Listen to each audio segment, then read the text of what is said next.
Iran ইসরায়েলের পাল্টাপাল্টি আক্রমণ চলছে, চতুর্থ পঞ্চম দিন ছাপিয়ে গেছে এবং ইন্টেন্সিটি কারো বাড়ছে কারো কমছে। আমি সেই জায়গায় আসব।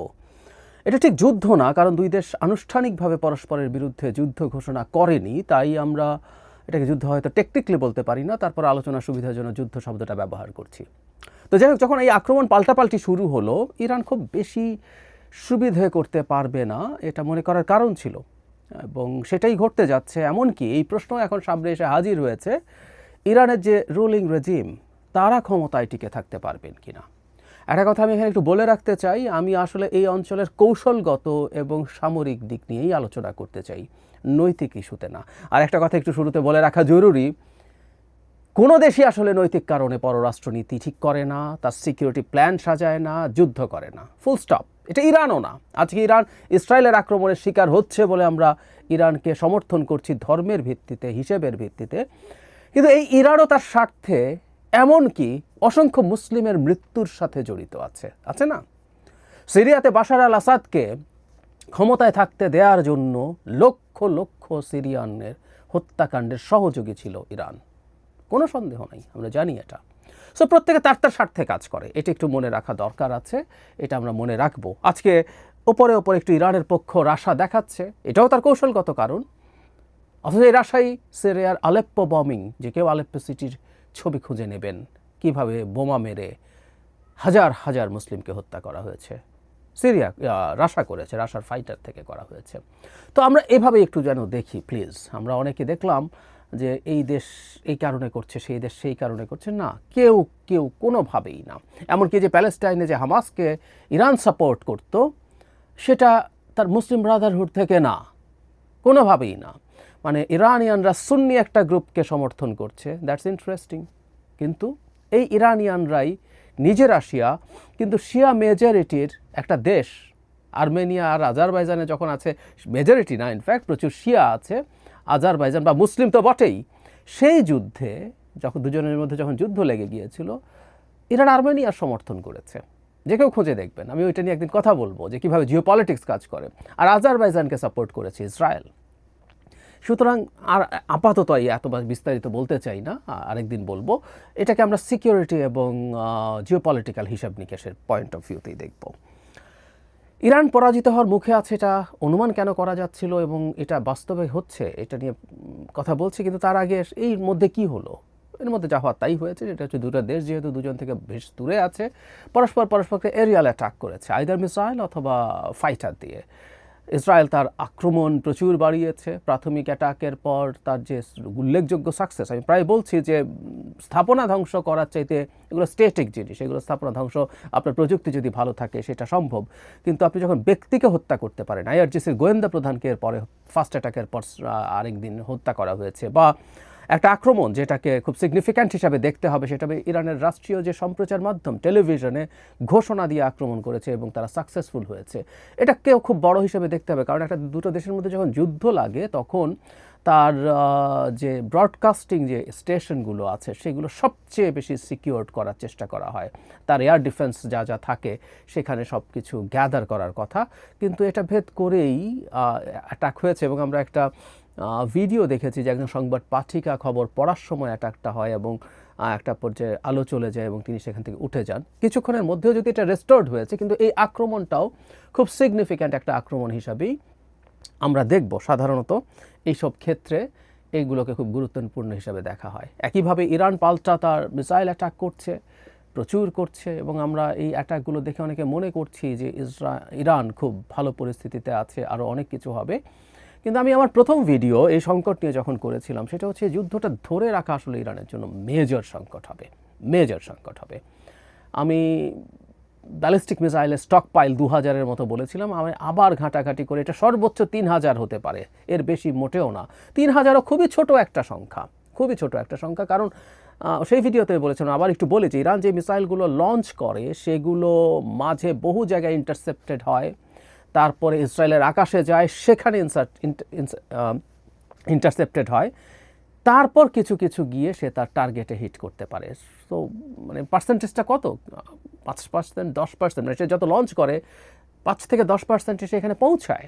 তো 10% যদি আমরা ধরি, 10টা মানে হিটের জন্য তার 100টা মিসাইল অ্যাটলিস্ট লঞ্চ করতে হয়, বা তার স্টকপাইল যদি আমরা 3000 ধরি ব্যালিস্টিক মিসাইলের, 10টা হিটের জন্য তার লঞ্চ করতে হবে, মানে যদি মানে 3000 যদি লঞ্চ করে তার 10% মানে 300 হিট পেতে পারে সে সর্বোচ্চ, এবং সেটা হাই স্টকপাইল। এখন এই ধরনের যুদ্ধে যদি টিকে থাকা হলো মেজর বিষয়। ইরান যদি টিকে থাকতে পারত এবং ক্রমাগত ইসরায়েলের তেল আভিভ সহ বিভিন্ন সিটিতে যদি সে আক্রমণ করে যেতে পারত, তার ভালো একটা সম্ভাবনা ছিল যে ইসরায়েলের ভেতরে তীব্র চাপ তৈরি হচ্ছে। কিন্তু ইরান এই চাপটা মোটামুটি নিশ্চিত যে ধরে রাখতে পারছে না। কারণ হচ্ছে ওয়ার অফ অ্যাট্রিশন বলে। আমি রাশিয়া ইউক্রেন যুদ্ধ নিয়ে যখন প্রচুর কথা বলেছি, আমার জাহির স্টেক অন জিও পলিটিক্স চ্যানেলটায় অনেকদিন কথা বলা হয় না, তো সেখানে অনেকগুলো ভিডিও এটা নিয়ে করেছি। আপনাদের মনে থাকার কথা যারা দেখেন, যে একটা যুদ্ধ যখন কে বেশি দিন টিকে থাকতে পারে সেই পর্যায়ে যায়, তখন বড় দেশ যার জনসংখ্যা বেশি, যার অর্থনৈতিক সামর্থ্য বেশি, সে টিকে থাকতে পারে। রাশিয়া ইউক্রেনে বারে রাশিয়া প্রচুর ক্ষয়ক্ষতির সম্মুখীন হয়েছে, কিন্তু যেহেতু তার জনসংখ্যা বড়, সে খুব দ্রুত তার সোলজার নিয়ে আসতে পারছে, সে দ্রুত তার যে মিলিটারি হার্ডওয়্যারের স্টকপাইল যেটা ডিপ্লিটেড হচ্ছে, যেটা ধ্বংস হচ্ছে, সেটাকে পূরণ করার চেষ্টা করতে পারছে। সেভাবে লং টার্মে তারা জিতে যায়, লং টার্মে তারা মাটি কামড়ে পড়ে থাকতে পারে। তো এখন ইরান আর ইসরায়েলের যদি বর্ডার থাকতো একসাথে, তাহলে ইরানের খুব ভালো সম্ভাবনা ছিল ইসরায়েলের বিরুদ্ধে সে অনেক ভালো কিছু করবে। কিন্তু আসলে যেহেতু বর্ডার নেই এবং কোনো স্থলযুদ্ধ হচ্ছে না, এখন ওয়ার অফ অ্যাট্রিশনও হবে আসলে এয়ার অ্যাটাকের মধ্য দিয়ে, তাহলে ইরান কি সাস্টেইন করতে পারবে? উত্তর হচ্ছে পারবে না। এটা পারার কথা ছিল না। আমি গতদিনই বলেছি, আমি অনেকে দেখলাম এটা আমি না বুঝে বলেছি বলে বলছেন। ঠিক আছে, আপনাদের মতামত থাকতেই পারে, কিন্তু ওই যে বললাম যে আপনি মূলত ব্যালিস্টিক মিসাইলগুলোই আসলে আনতে পারবেন। ইরানের কাছে বেশ প্রচুর ড্রোনস আছে এবং ক্রুজ মিসাইলস আছে। ইরানের সাথে যদি বর্ডার থাকতো এবং খুব কাছাকাছি যদি দুটো দেশ হতো, তাহলে কিন্তু ক্রুজ মিসাইল এবং ড্রোনগুলো খুব এফেক্টিভ হতে পারত। কারণ এগুলো তখন অনেক নিচু দিয়ে উঠতো, এগুলো স্পিড কম, ক্রুজ মিসাইলের স্পিড ব্যালিস্টিক মিসাইলের চাইতে অনেক কম, কিন্তু সুবিধা হচ্ছে এগুলো অনেক লো ফ্লাইং হয়, এগুলো রেডার দিয়ে ধরা কঠিন হয়ে যায়। ফলে শর্ট ডিস্টেন্সে যদি হতো, অনেক হিট ইরান পেতে পারত তার ড্রোন দিয়ে এবং ক্রুজ মিসাইল দিয়ে, এবং ইরানের ড্রোন প্রযুক্তি কিন্তু খুবই চমৎকার। কিন্তু যেহেতু অনেক ডিস্ট্যান্ট, মূলত তার ব্যালিস্টিক মিসাইলগুলোই মূল অস্ত্র। সে ড্রোন এবং ক্রুজ মিসাইলগুলো লঞ্চ করে আসলে ইসরায়েলের যে এয়ার ডিফেন্স সিস্টেম আছে সেটাকে স্যাচুরেট করার জন্য, সেটা যাতে প্রচুর ব্যস্ত থাকে, তার মাঝে যাতে কিছু হিট সে পেতে পারে। যদিও এটা বলা হচ্ছে যে সে তার মিসাইলের ক্যালিব্রেশন এবং যা কিছু পরিবর্তন এনেছে, যার মাধ্যমে সে এখন বেটার পার্সেন্টেজের হিট পেতে পারছে, কিন্তু তারপরও ঘুরে ফিরে একই কথা। 3000 ব্যালিস্টিক মিসাইলেরও যদি স্টক পাইল তৈরি হয়, সেটা বছরের পর বছর, দশকের পর দশক থেকে হয়েছে। এটাও ইরানের বিরাট ক্রেডিট, কোনো সন্দেহ নাই যে ইরান এই মারাত্মক স্যাংশনের পরও ইরান এগুলো নিজের প্রযুক্তিতে তৈরি করতে পেরেছে। শতক একটা প্রাচীন সভ্যতা, তাই না?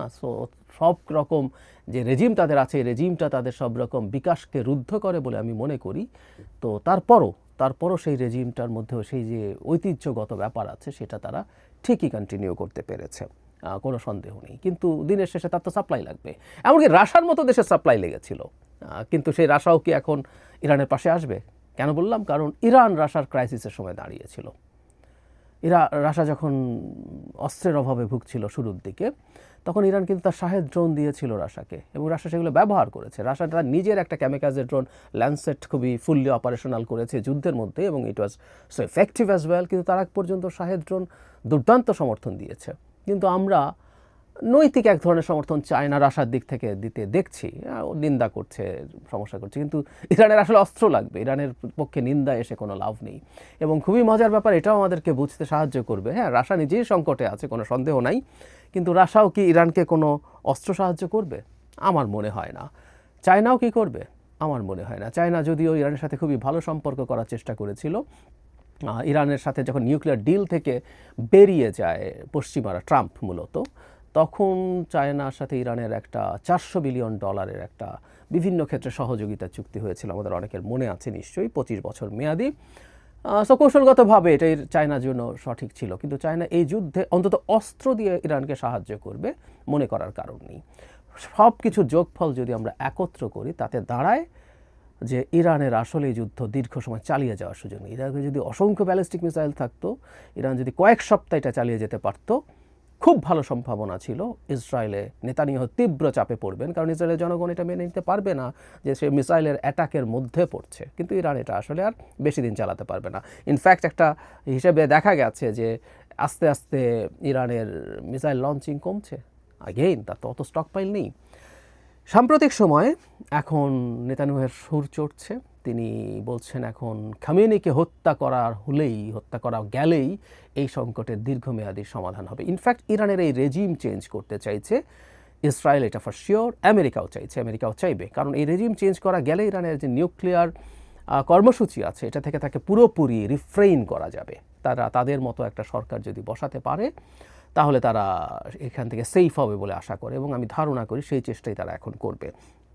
এর মধ্যেই জনাব ট্রাম্প বেশ হুমকির সুরে বলেছেন তেহরান থেকে লোকজন যেন চলে যায়, মানে এক ধরনের হুমকি। কেউ বলছেন আমেরিকা কি যুদ্ধে ইনভলভড হচ্ছে, মানে আমেরিকা ইনভলভড হবে এটা ইসরায়েল খুবই চাইছে, এবং কেউ এক্সপেক্ট করছিলেন, ধারণা করছিলেন ইরান যেহেতু পারছে না, ইরানের উচিত হবে আমেরিকান যে বেজ আছে কোনোটাতে অ্যাটাক করা, বা যে ক্যারিয়ার স্ট্রাইক গ্রুপ আছে সেখানে অ্যাটাক করা।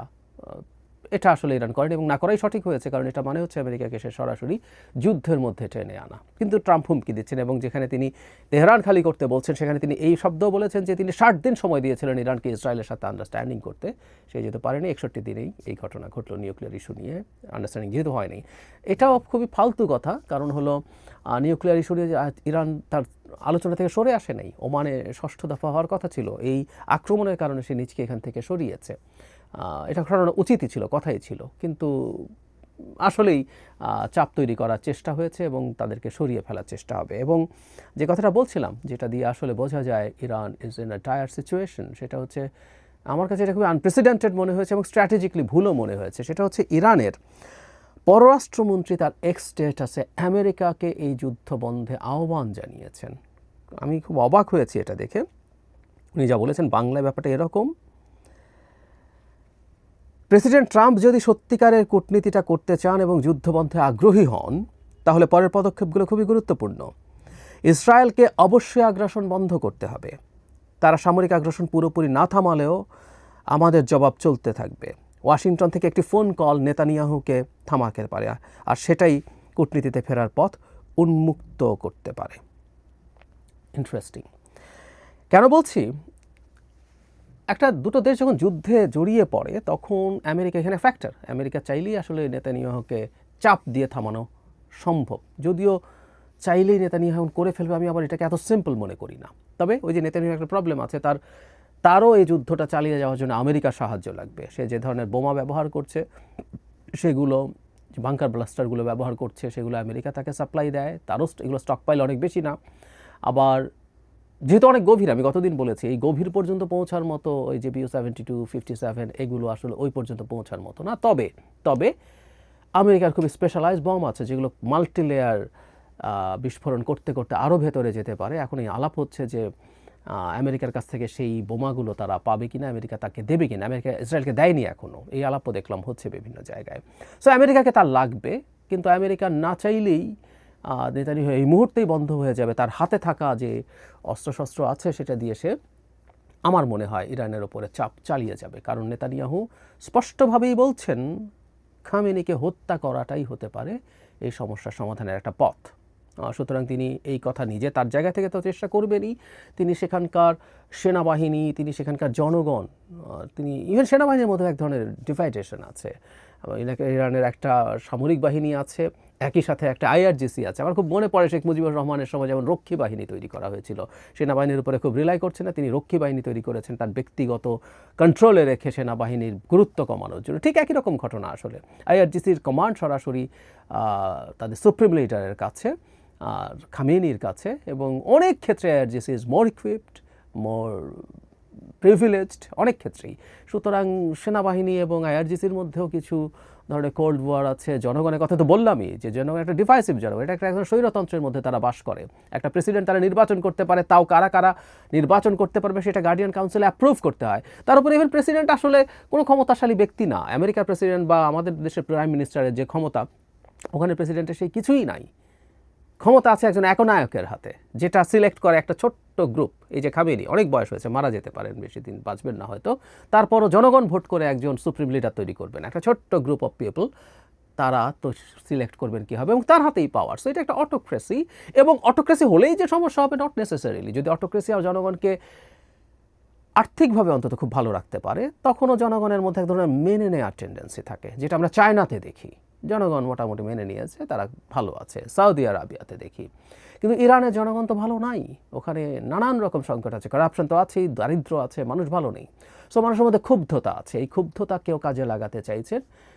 আর ইরান খুব বেশি দিন মানে যুদ্ধটা চালিয়ে যেতে পারবে না, এটা মোটামুটি নিশ্চিতভাবেই বলা যায়। হঠাৎ হঠাৎ কিছু মিসাইল অ্যাটাক সে করবে, কিন্তু ওই যে সমস্যাটা যেই জায়গায়, ইরান মানে ইসরায়েলের যে এয়ার ডিফেন্স সিস্টেম আছে, এটাকে ওভারওয়েলম করে কিছু মিসাইলকে টার্গেটে হিট করাতে তাকে অনেকগুলো মিসাইল ছুটতে হয়, এত পরিমাণ তার নাই। অবশ্য পাল্টা এটাও বলা যায় যে ইসরায়েলও ক্রমাগত ইন্টারসেপ্ট করতে করতে তার যে এয়ার ডিফেন্স সিস্টেম, তারও মিসাইলের সংকট তৈরি হতে পারে। সব দিকেই আছে, কিন্তু এই মুহূর্তে বলা যায় ইরান বেশ সংকটে আছে এবং সে খুব বেশি আগাতে পারবে না, এবং কোনো না কোনো ফর্মে সে আসলে একটা যুদ্ধবিরতি চাইছে। কিন্তু নেতানিয়াহু যখন দেখছে একটা দেশ ব্যাকফুটে আছে, সে নিজে স্বীকার করছে, আবার বলছে স্ট্র্যাটেজিকলি এটা ঠিক হয় নাই, আমেরিকাকে এভাবে সরাসরি আহ্বান জানানো, ব্যাকডোরে চেষ্টা করুক, ইরান তার অ্যালাইদেরকে দিয়ে চেষ্টা করুক যাতে ট্রাম্পের উপরে চাপ তৈরি করে নেতানিয়াহুকে থামানো যায়। কিন্তু ইরান প্রকাশ্যে যখন করেছে, তখন নেতানিয়াহু থামবেন বলে মনে হয় না। আমি আগের দিনই বলেছি, তার জন্য থামার আসলে সুযোগ নাই। খামেনির হত্যা তিনি নিশ্চিত করতে পারবেন কিনা জানি না, কিন্তু ইরানের রেজিম খুব বড় চাপের মুখে আছে, সেই রেজিমের পতন হওয়ার সম্ভাবনাও খানিকটা আছে, অনেক এখনও দেখছি না, কিন্তু সম্ভাবনা উড়িয়ে দেওয়া যাবে না।